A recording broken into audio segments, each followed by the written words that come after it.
So I've moved on from horror films to now brutal and gory action films. Lovely.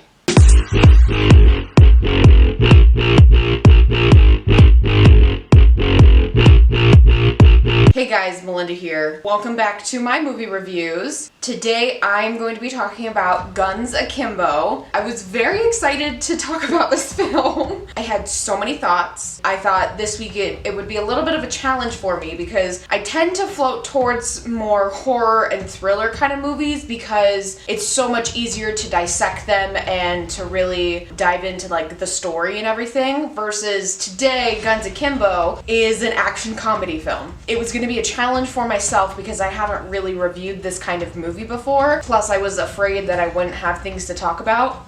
But let me tell you, I got things to talk about. Before I get started into the movie review, the reason why I really wanted to watch this film, I'm sure all of you out there have seen that meme of Daniel Radcliffe looking just so disheveled in the middle of the street in his pajamas. At first when I saw it, I did not think that this was for a film. I think that he had maybe just gone a little cray-cray, but then the more that I started to see the meme, I thought it was for a movie. This meme circulated for so long, and that meme came out 2 years ago. So they had been working on this film for that long, and the film has finally come here. It was released this year. It is streaming on Amazon Prime right now. And let me tell you, it was a very crazy, action-packed film. So that is the main reason why I wanted to watch this film. And I saw this trailer randomly one day on Amazon, and I thought, oh my goodness, that's the Daniel Radcliffe meme. I have to watch this movie now just so I can understand the context of this photo. So that's what I did. And without further ado, let's jump right into the movie review.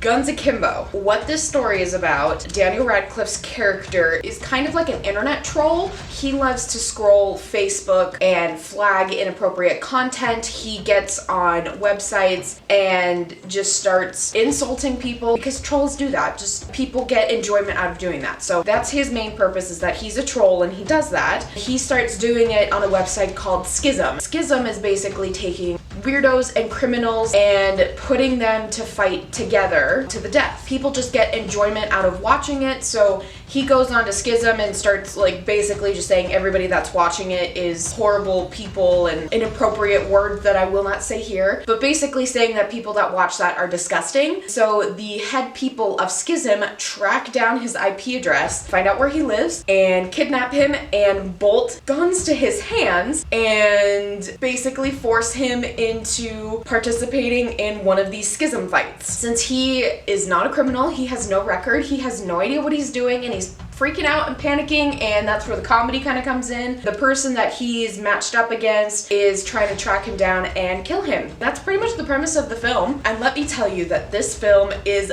brutal. I was not expecting it to be as aggressive and violent and brutal as it was. I was a little caught off guard. Fair warning, if you do decide to watch this film. Very violent, very bloody, shocked at some of the things that they showed us. So one of my first comments that I wrote has nothing to do with the film itself, just the fact that Daniel Radcliffe has an American accent in this film, and it's just so weird to hear him with it. Everything I've seen him in, he has his British accent, so it was just really weird to hear an American accent come from him. This film has a very unique cinematography style. Basically, it's kind of shot really weird, but it works for this film, and I kind of liked it. It was kind of stunning to watch it and see how the story is told. I was just fascinated by it. It was really neat. However, there is a part of the cinematography in general that I just did not like. The best way I could describe it is that it felt like you were watching a video game, kind of. The guns in Daniel Radcliffe's hands had a certain number of bullets, and every time he would shoot, like a little icon would show up counting down the number of bullets he has. There's just like a scene when he's sitting in the toilet and there's like a bunch of graphics and colors floating around him. It was just really weird. It was bizarre. I personally just did not like that. I think the graphics of the bullet countdown was pretty cool, but like everything else just felt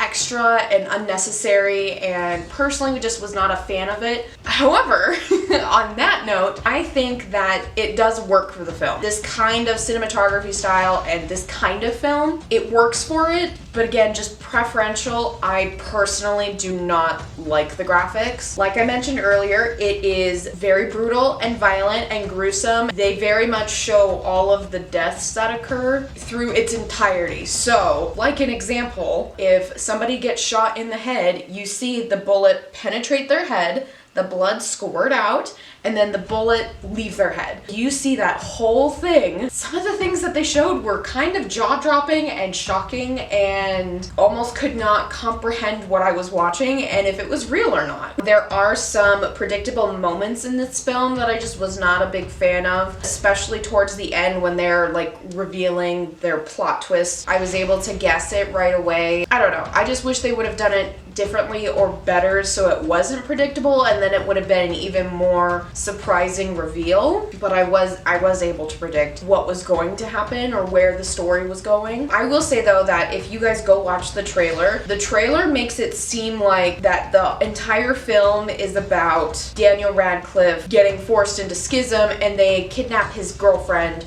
and he's basically trying to rescue his girlfriend. Now, take note that when I was doing my summary just a little bit ago about this film, I didn't mention the girlfriend once. Don't get me wrong, she is a part of the story and she does drive it forward, but the trailer makes it seem like that's the whole film, is that the girlfriend gets kidnapped and he's going to save her. That's only like a small fraction of this film. There is such a bigger picture and storyline and premise that I honestly completely forgot that the girlfriend was a part of it when I was doing my summary. That just shows you how little that storyline is within this film. But yes, it is included that he's trying to save his girlfriend from schism.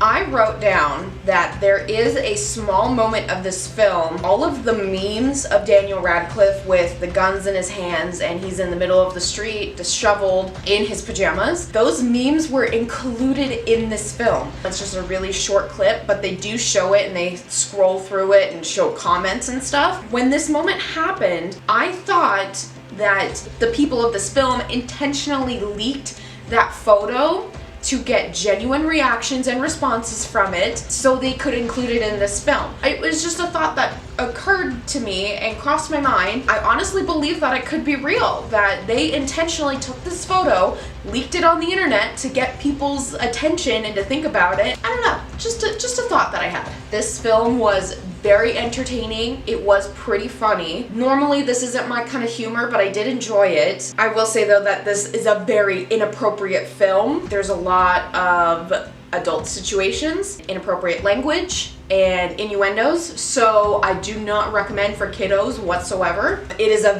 very action-packed film. Like, it is non-stop. You're constantly going, constantly watching the story play out. That's probably what makes it very fun and entertaining to watch, is the fact that you're constantly involved with it. And then the last thing I wrote is that the way that they ended this film suggests that there could be a sequel, but I doubt that they will, considering this film didn't get the best ratings. I doubt there will be a sequel, but they alluded at the possibility of there being one. That is everything that I wrote about this film. I would love to go into specifics about this film, so if you guys have seen this film and you want to have a discussion about it, please leave your thoughts down in the comments down below. That is pretty much everything. That is Guns Akimbo. Very entertaining, very inappropriate, but all around it was a pretty good movie. It was very funny, entertaining, and I enjoyed watching it, so I do recommend for you guys to watch out there. That's pretty much everything. Thank you guys so much for watching this video,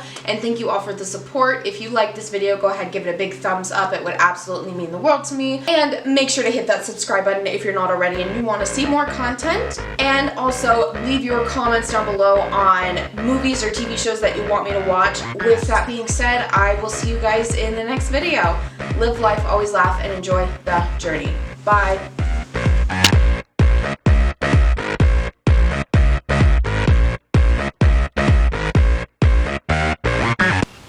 thought I heard my neighbor or somebody outside.